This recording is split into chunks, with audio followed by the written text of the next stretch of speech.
What's happening, Bears Nation? Welcome back to Bears News Fan Report, your ultimate destination for all the latest updates, breaking news, and insider rumors about our beloved Chicago Bears. If you're not subscribed yet, hit that button right now, because what I'm about to reveal today is absolutely earth-shattering. I've got exclusive information about a move the Bears front office made behind closed doors. A move so aggressive and so bold that it completely changes how we need to view this organization's timeline and championship aspiration. This isn't speculation.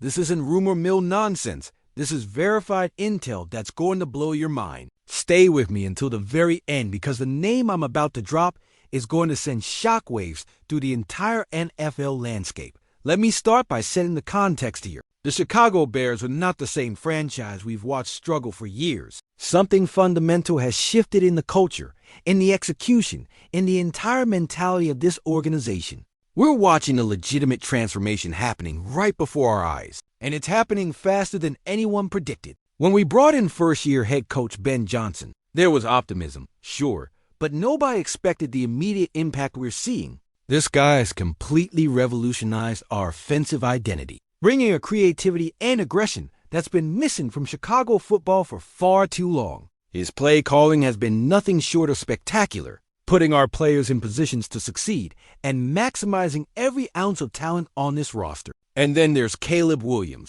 our second-year quarterback who's developing at a pace that has scouts and analysts doing double takes. The maturity, the poise, the decision-making we're seeing from Caleb is years ahead of where most young quarterbacks are at this stage. He's not just managing games, he's winning games. He is making throws that only elite quarterbacks can make, reading defenses like a 10-year veteran, and showing the kind of leadership in the huddle that you simply cannot teach. The connection between Johnson and Williams is special, and it's the foundation upon which this entire rebuild is being constructed. But here's what's really interesting, and this is where things start to get crazy. The front office isn't content to just let this process unfold naturally over the next 3 or 4 years. They're not satisfied with incremental improvement and patient development. No, what I'm hearing suggests they want to win now, and they're willing to make massive moves to accelerate this timeline. The improvement we've seen from the Bears this season has been a total team effort.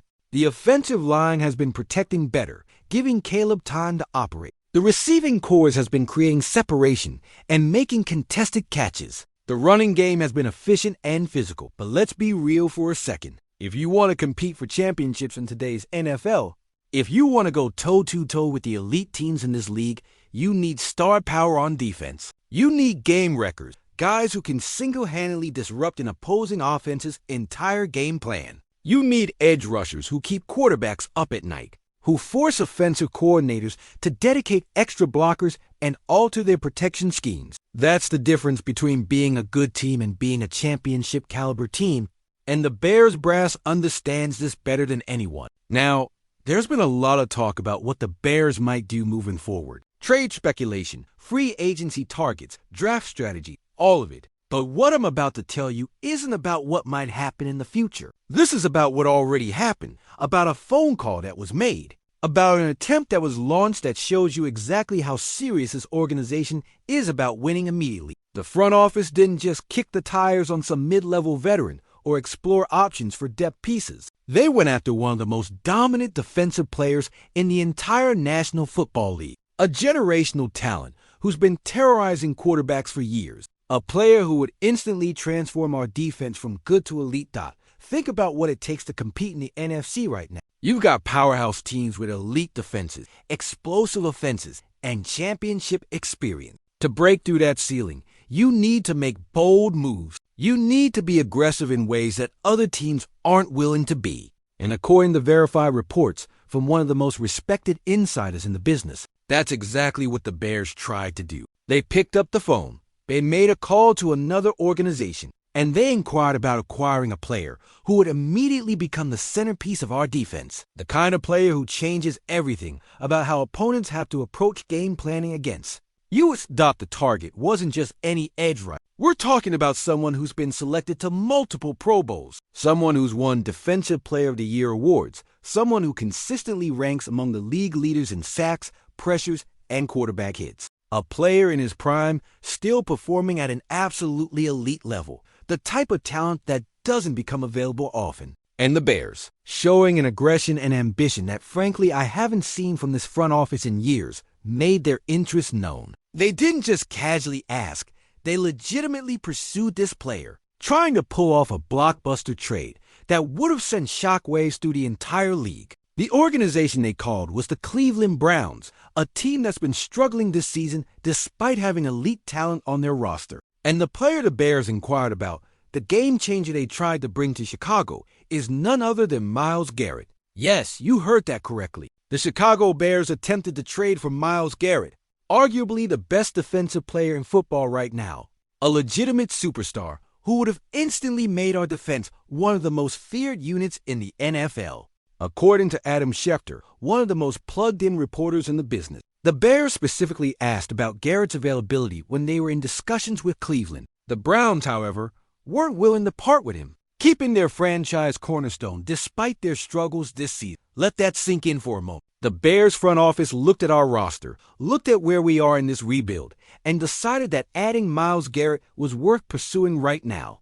Not next year, not in 2 years, but immediately. That tells you everything you need to know about their belief in Caleb Williams, their confidence in Ben Johnson's system, and their conviction that this team can compete for a Super Bowl as early as this season. This wasn't a speculative inquiry or due diligence call. This was a genuine attempt to land one of the premier talents in the league and make a statement to the rest of the NFL that the Chicago Bears are back in championship contention. Imagine for a second what our defense would look like with Myles Garrett coming off the edge. Offensive coordinators would have nightmares trying to scheme around him. You'd have to commit extra protection his way, which opens up opportunities for everyone else on that defensive line. You'd have to alter your play calling, get the ball out quicker, limit your shot plays downfield. Garrett's presence alone would elevate every single player on that defense, creating one-on-one matchups elsewhere that our guys could exploit. And in crucial moments, in third and long situations, in red zone stands, in playoff games where every possession matters, having a player of Garrett's caliber is the difference between winning and losing. Now, the Browns ultimately decided not to trade him, which makes sense from their perspective. When you have arguably the best defensive player in the world, you don't give that up easily, even when your season isn't going as planned. Garrett is the type of franchise cornerstone you build around, the kind of player who can single-handedly keep you competitive even when other areas of your roster are struggling. But here's what's interesting, and this is pure speculation on my part, but bear with me. Cleveland's situation isn't improving anytime soon. They've got quarterback questions, coaching uncertainties, and a roster that needs significant retooling. At some point, they might decide that rebuilding is the smarter path forward. And when that happens, players like Garrett could become available. The fact that the Bears already made this call, that they've already expressed interest and presumably discussed what a potential package might look like, that puts us in a great position if Cleveland's stance ever changes. We've got draft capital. We've got young talent. We've got the pieces to put together a compelling offer if Garrett ever hits the trade market again. And you better believe that Ryan Poles and the front office are keeping that phone number handy, ready to pounce the moment the situation shifts. This is how aggressive organizations operate. You plant seeds, you build relationships. You position yourself for opportunities before they fully materialize. What this attempted trade tells me is that the Bears believe the window is open right now. They're not in wait-and-see mode anymore. They're not content to develop slowly and hope everything comes together in 3 years. They see what they have in Caleb Williams and Ben Johnson. They see the talent on this roster. And they believe that with 1 or 2 more impact additions, we can compete for championships immediately. That's the kind of mindset that wins titles. That's the kind of aggression that separates good franchises from great ones. And as a Bears fan, seeing this level of ambition from our front office is incredibly exciting.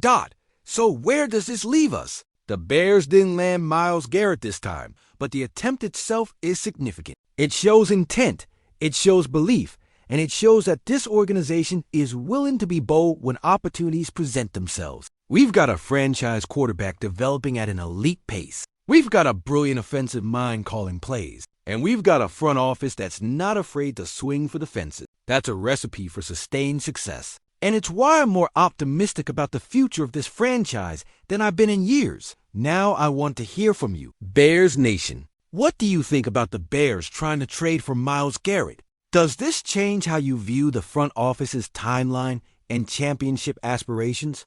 If Cleveland ever makes Garrett available again, what would you be willing to give up to bring him to Chicago? And how confident are you that this team can compete for a Super Bowl in the near future?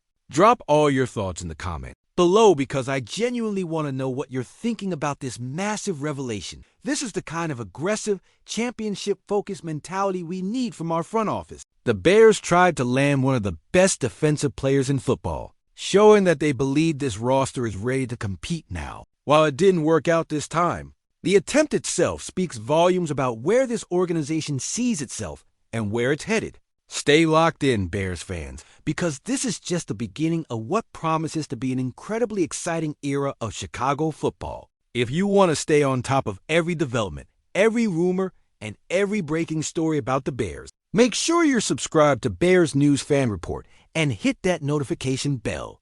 We're bringing you insider information and in-depth analysis that you won't find anywhere else. Smash that like button, share this video with every Bears fan you know, and let's keep building this community together. Bear down, and let's go get that championship.